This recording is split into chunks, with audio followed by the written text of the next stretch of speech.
Okay, hey guys, this is CJ and this is the first ever video review for Vangods, and today, here with me, I have Darren.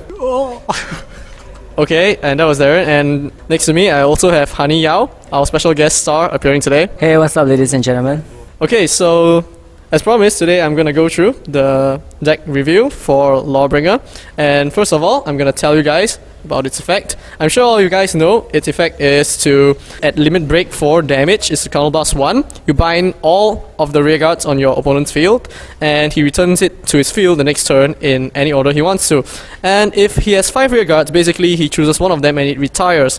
And the bonus effect to Lawbringer right here is that when the opponent has 2 or less rear guards, it gets additional 3k power. So right now I'm gonna pass on the mic to Darren and he will tell you what he feels about the card.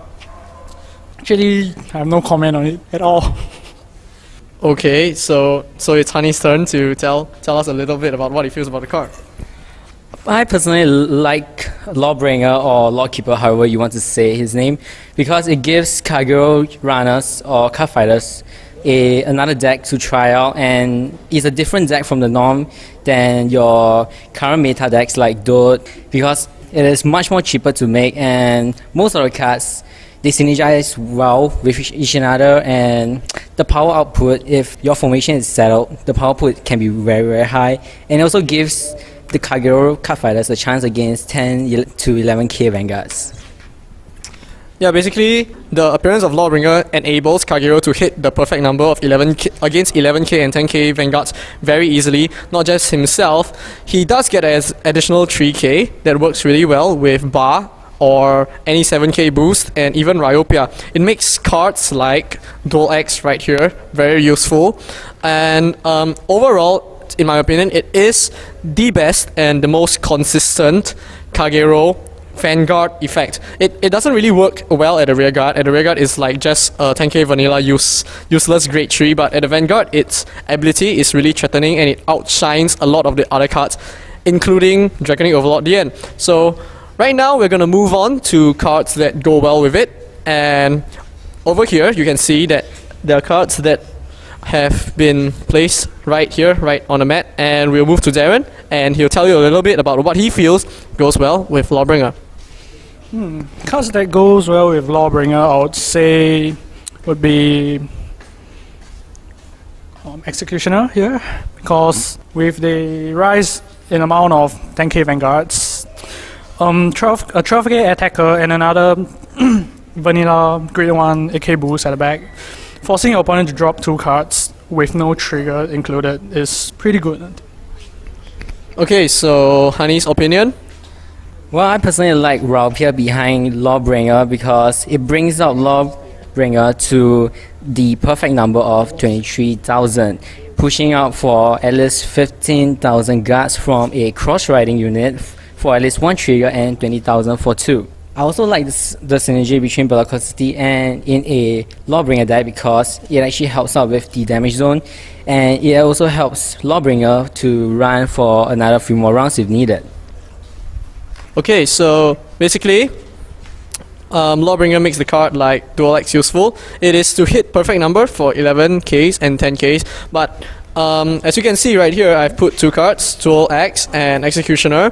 It's because the jobs of both Dual X and Executioner is the same, but Executioner is unable to perfect number against 11k Vanguards, and Dual X is able to. But however, Executioner right here is a much more consistent, both Vanguard and rearguard wise. It provides that additional 2k power, which is very good against any type of Vanguard, including the 11ks, enables the hit without a boost. It hits the 10k Vanguards for a perfect number, forcing a 15k card drop. It also works really well against 13k Vanguards to hit easily with any boost above 6k. Now, if you opt to go Dual X, which is the obvious choice, Dual X or Ryopia with Lawbringer, you might face some problems like when you write Dual X, you might not be able to trigger his effect of the 2 or less rearguard being that additional 3k. It would end up as a pretty much useless or 10k vanilla Vanguard, which is pretty bad. And the last choice that you can play together with Lawbringer, it's obviously Dragonic Overlord. It's a 11k Vanguard, Rearguard, very consistent, the most consistent base card in Kagero, and it has a nice Counterblast 3 effect to get that advantage. So when you're playing with Dragonic Overlord, you don't really have to fear what you ride. Riding Dragonic Overlord is fine. But the drawback is that other than playing Executioner and Dual Axe, he's unable to hit the 11k or the 10k for the perfect number, but he still does really well against both 10k, 11k and even the 13k Vanguards, enabling the hit for the 10k at rearguard with any 7k or above boost.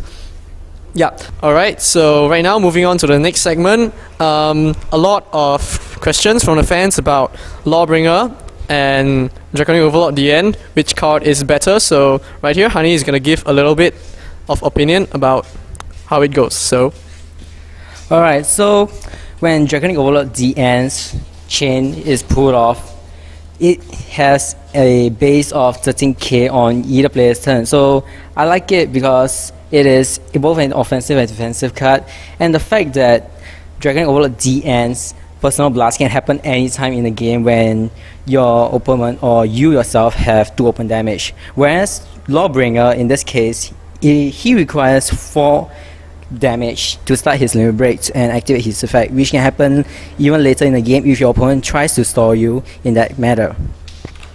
okay, so my take on the cards is that Dragonic Overlord DN is obviously a very consistent base power card, just like Dragonic Overlord. It's both 11k at rearguard or Vanguard. It has the potential to go into 13k when you cross-ride it over the Dragonic Overlord, making it both a pressurizing defensive and offensive Vanguard at the same time. Now, comparing just the base power, we can see that Lawbringer obviously loses out in this part. It's a 10k Vanguard, it's a 10k rearguard. The additional bonus 3k does not come unless there's 2 or less rearguards on your opponent's field, which is not really that easy to achieve, but you know, with the effect it is consistent. But assuming without the effect, you have to rely on Berserk, you have to rely on Ginala, and honestly I would rely on Berserk, not Ginala, because of the disadvantage generated by Ginala.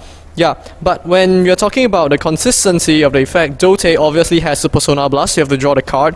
It's not very consistent, you can't rely on it at times of need. However, when it comes to Lawbringer, its effect is really consistent. As long as you're at 4 damage, you are able to lock down the opponent's field completely, denying him of really good setups. Your units get a good power up like Dual Axe and Ryopia to get that power up. You're able to hit into perfect numbers. And of course, there is the fact that if your opponent is hitting you with a full field of 5 rearguards, he will lose 1 rearguard for just 1 counter blast. And in Vanguard, you know that there are hardly any cards that can net you that 1 card advantage with just 1 counter blast. And the really scary thing about Lawbringer is that it prevents your opponent from trying to rush you with a full field. It acts as a deterrence, and they will not want to lose that 1 card just with that 1 counter blast. So overall, DOT is obviously the more consistent base card, but when it comes to effect wise, Lawbringer does trash Dote in terms of reliability and consistency. But you have to know that the job of Dote is just to net advantage, while the job of Lawbringer is different. It is very offensive, it is very defensive at the same time, and the important thing is that it locks down setups. It prevents your opponent from intercepting and then going into a Palomedes or any perfect number setup against your Vanguard. So yeah, in my opinion, that is Lawbringer is the most consistent effect in Kagero, the most consistent effect for the Vanguard, and it comes really nice with a bonus 3k, which synergizes really well with its own effect. So right now we're gonna tell you a little more about the cards that go out of it. Right here we have shown you this Bellicosity. To me, it is a must play. It enables you to open that 1 counter blast, which is really good because, as you know, Lawbringer's effect is cheap at 1 counter blast. Repeatedly hitting with the Bellicosity will enable you to either Berserk or get that Lawbringer's effect in, which is very irritating. Yes, I know. So the only drawback to Lawbringer is that when you use the bind effect, right, if the opponent's units that are bound have any units on the field that have an effect, a trigger effect that will activate on call, if he or she has met the requirements, for example, a Berserk Dragon or Blaster Blade that you bound and it's called back to the field, he or she is able to use the effect. And you have to be really careful on this part. You have to pre-plan before you bind. You just have to be ready for the effects that come after those units that have effects on call. And I would just like to end it. I'll just like to end this review by saying that it's really up to you. It's really up to you about what cards you choose to play with Lawbringer. It's either really the super really consistent build with Executioner right here, but cost-wise it's not really that good because Executioners are really hard to get and they're really expensive now, ranging from $12 to $15 each minimum. And when you're playing with Dual X, it's very cheap, but as you know, it provides that high power, but at the expense of consistency, which I don't really like. But overall, it is the obvious choice, and it's one of the best choices to go with. And right here, we have the last choice, the most consistent choice together with Executioner, but lacking in power. So there you go. I'm gonna wrap up this video review, and right now I'm just gonna give you guys a very simple, very staple tech build with Lawbringer that I myself run. So for the grade 3s, I just run 4 Lawbringers. For the consistency, Lawbringers, running an extra is just to draw them. You don't really need the extra Lawbringers, but if you do not write Lawbringer, then what is the point of the deck? And I personally run 4 Executioners since I'm all about consistency. It provides the additional 2k. It can only perfect number against 10k Vanguards, but that's enough for me since I don't really have to worry that when I write Executioner that there will be any drawbacks after that. So going on to the grade 2s, I personally myself run 4 Nehalims or Cross-Shot Gap, whatever 10k vanilla that you might like. I also run 4 Berserks just in case I am unable to abuse. It's for the early counterblast usage because you don't want to heal open counterblast. It's really not that good, and without the Berserk, right, your Bellicosity will really never hit anything in to open counterblast, therefore making it useless. So you have to run Berserk Dragon no matter what. And also, one tip, one advice, please do not keep your counterblast open all the way until you can start Lawbringing, because at the rate that you're going, right, most probably you're gonna lose. The counterblast advantage in Vanguard is very important.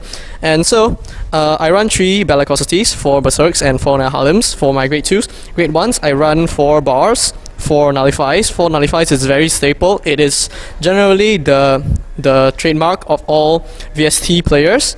And for the other 6 cards, I personally run 14 grade 1s. So I run another 4 Gojo. Gojo is a 7k rearguard that boosts Lawbringer into 20k, and it also provides the consistency for you to trade your hand cards in the case where you don't draw the cards that you need. And the last 2 grade 2s that I play are Iron Tails. I don't really play Ryopia because Ryopia is not really that good at the rear guard. Yeah, that's about it. When I use my Conroe, I do usually search for Bar. I don't search for Ryopia, so it kind of takes time to draw that Ryopia, and by that time I would have boosted Bar to my Lawbringer to bring it to 21k, which is enough. I mean, the main job of Lawbringer is to kill and slaughter 11k Vanguards and below. His job is not to deal with 13k Vanguards. He can hold himself very well against 13k Vanguards, but he's unable to hit that perfect number, which is what Lawbringer is supposed to do, which is bring Law. So there you have it. The trigger setups, it's up to you. They are able to play stance simply due to the base power of either Executioner or Draconic Overlord. And if you lose the Lawbringer effect, of course, Dual X is going to do really well with stand triggers. Critical triggers are staple, viable. No need to go deeper into that. As for the number of draw triggers, it's really up to you. Most people I know in Australia or people I know in Beyond, they play 6 draws. That's fine. I personally play about 2 to 3 draws. I don't really play that many draws because of insufficient guard in the hand. So I play about 9 to 10 crits, sometimes 8. Dependent on the situation, I might change my deck to suit the situation. So there you have it. Simple deck list. I hope you guys enjoy this very first deck video review. Thanks for having me here, CJ. Yeah, it's a pleasure having Honey here, and that's a wrap. Thank you for watching.